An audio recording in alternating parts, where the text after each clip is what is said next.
Installing shower door hinge limit plates. By Glass Simple. The design of a standard frameless shower door hinge allows the door to swing approximately 90 degrees in and out.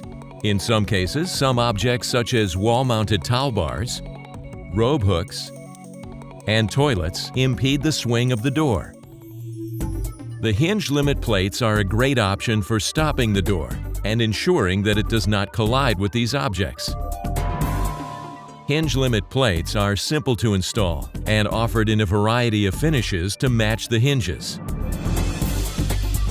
Just peel the film off the high bond tape and place the hinge limit plate directly on the body of the hinge, allowing the long flat side to rest against the back plate while centering it vertically. The plates are offered in two thicknesses: 2.5 millimeters, allowing for a door swing of approximately 75 degrees, and 4 millimeters, allowing for a door swing of approximately 65 degrees, thus giving you a limited door swing. Installing shower door hinge limit plates. By Glass Simple.